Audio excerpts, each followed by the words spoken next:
AFC, the NFC, what the playoff picture looks like. The NFC, it's fairly simple. It's 6 teams in. There's still some jockeying for seeding, but either Tampa or Atlanta will have the 7th spot in the NFC playoff picture.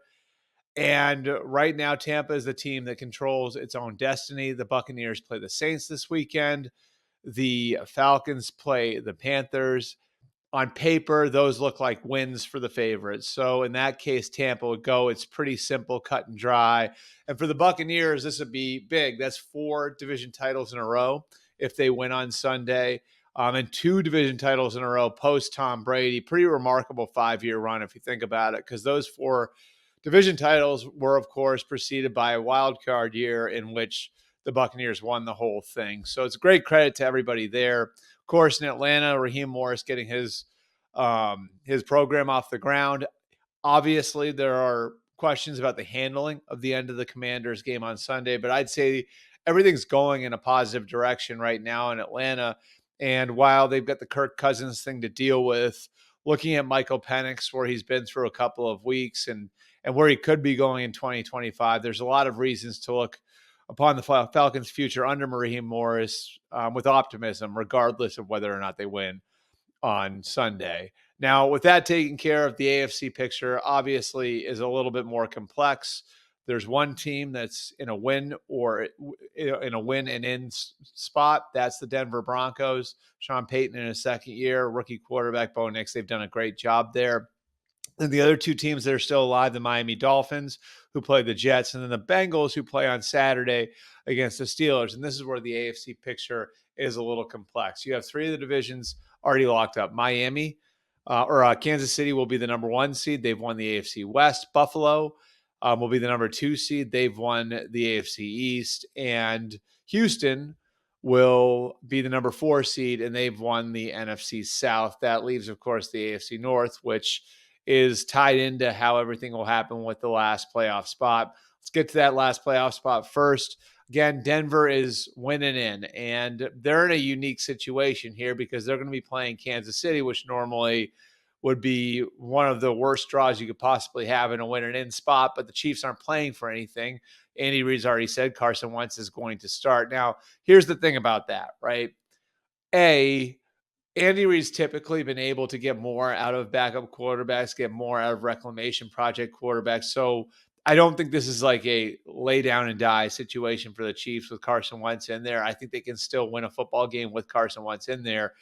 The other thing is, yes, some of the stars will be rested. Chris Jones, Travis Kelce, who need the extra time to be themselves in the playoffs. But an NFL roster only has 53 guys on it. You can only sit down so many people. This isn't the preseason when you've got 90 guys. This isn't a college roster that has 100 guys on it. So I think the Chiefs are going to be very judicious about who they use and who they put out there. But football's not a game you can play at half speed.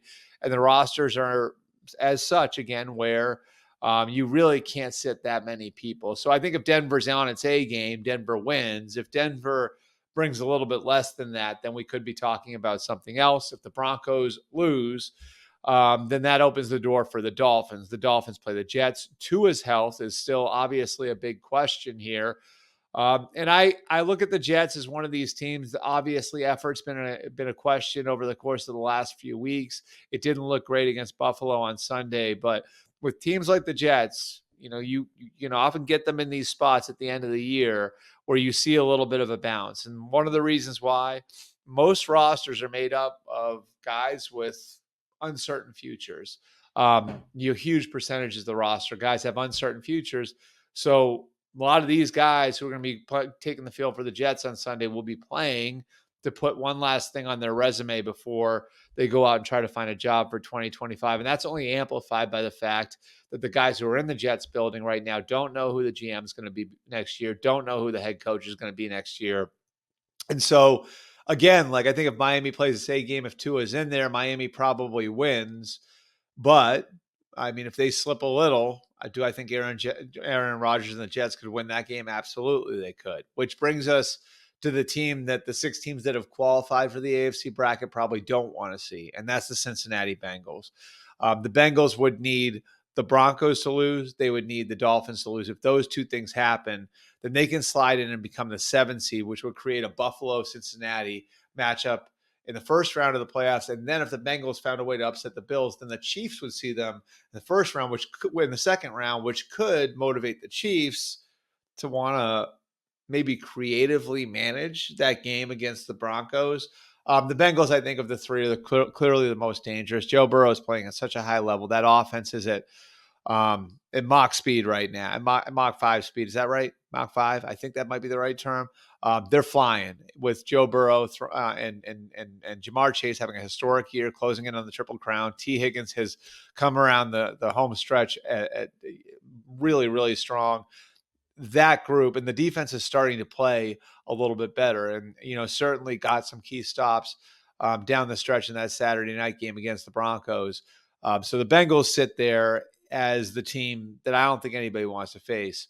Now, here's the other thing that's interesting is that AFC North situation is going to play out there on Saturday night. So you got the Ravens playing the Browns in the early game. If the Ravens win, then the Ravens wrap up the AFC North. The Steelers then are playing for seeding, but it's not as high leverage a game for the Steelers. Whereas if the Ravens lose in the first game, now the Steelers have everything to play for because they can win the AFC North. They can get a playoff home game. So again, I don't think the Ravens are going to lose to the Browns, especially with the way the Browns have managed the last few weeks. I'm not going to use the word tanking, but they've been creative about their draft position, I think. So you have that situation there that's going to affect what happens in the late game. Again, a lot of these things intertwine with one another. Very, very interesting across the AFC playoff picture, how some of these things could play out with so much already determined. Again, 6 of those playoff spots, same thing in the NFC, are already locked up.